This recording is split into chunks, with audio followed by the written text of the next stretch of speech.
બધા રિપોર્ટ પર નોર્મલ આવ્યો પણ રિઝલ્ટ કશું રિઝલ્ટ નહીં પડ્યું. મારું નામ ચિરન કુમાર અરવિંદભાઈ પટેલ, રહેવાનું તલાવચરા બાવલાફળિયા, તાલુકો ચીખલી, જિલ્લો નવસારી. મારું નામ તેજલ ચેતનભાઈ પટેલ. નામ તમારું પિયર? પિયર મારું વાડ ગામ. લગ્નના કેટલા વર્ષ પછી તમારે તે બાળક આવ્યું કહેવાય? 4 વર્ષ. 4 વર્ષ પછી. તો તમને કેટલા સમય પછી તમે બાળક માટે પ્રયત્ન કરેલા? કેટલા વર્ષ પછી લગ્નના? લગ્નના અમે એક વર્ષ જેવું થઈ ગયું પછી અમે હોસ્પિટલ ગયા. તો હોસ્પિટલમાં ગયા તો ત્યાં આગળ કોઈ રિપોર્ટ તો કાઢ્યા જ હશે. હવે રિપોર્ટની અંદર શું કીધું, શું પ્રોબ્લેમ છે? અમે બધા જેટલા મોટા ડૉક્ટર કીધું તે પ્રમાણે અમે બધા રિપોર્ટ કરાવ્યા, અમારા બી કરાવ્યા, એમના બી કરાવ્યા.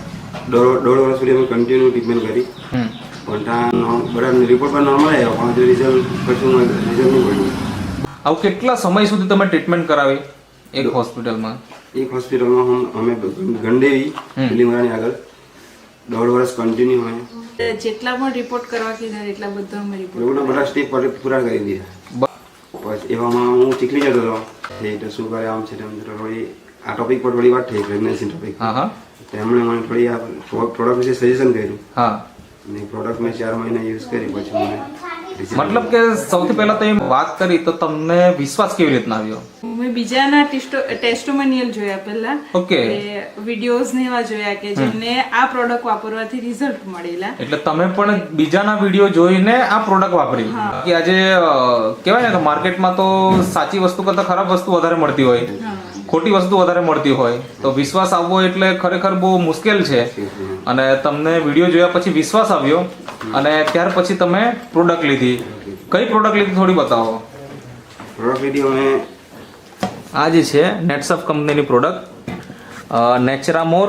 કેટલા સમય તમે વાપરી અને રિઝલ્ટ મળ્યું? અમે આટલી પ્રોડક્ટ અમે બંને જણાએ 4 મહિના કન્ટિન્યુ વાપરી અને એનાથી તમને 4 મહિના પછી મતલબ પ્રેગ્નન્સીનું રિઝલ્ટ મળી ગયું. તો પ્રેગ્નન્સી દરમિયાન તમને કઈ તકલીફ આવી ખરી? ના, કોઈ તકલીફ નહીં. કોઈ તકલીફ નહીં. બરાબર. એટલે પ્રેગ્નન્સી દરમિયાન પણ મારો જે આ બેનનો પાવડર છે એ મારો કન્ટિન્યુ હતો. એટલે પાવડર તો ચાલુ જ હતો અને એના કારણે તમને પ્રેગ્નન્સી દરમિયાન કોઈ તકલીફ આવી નહીં. હવે બાળકનો જન્મ થયો ત્યારે કેટલા કિલો હતા? 3.5 kg. 3.5 કિલો. એટલે મતલબ એકદમ હેલ્ધી બાળક કહેવાય. હવે અત્યારે તો 7 મહિના કમ્પ્લીટ થઈ ગયા, બરાબર ને? 8મો મહિનો અત્યારે ચાલુ છે. તો આ 7 મહિના દરમિયાન બાળકને કઈ તકલીફ થઈ એવું કઈ ખરું? એકદમ કોઈ બીમારી? કોઈ બીમારી પણ નહીં. અને હોસ્પિટલ એકવાર ડિલિવરી પછી લઈ આવ્યા ત્યાર પછી હોસ્પિટલ જવાનો મારો નથી આવ્યો. એટલે એકદમ તંદુરસ્ત છે.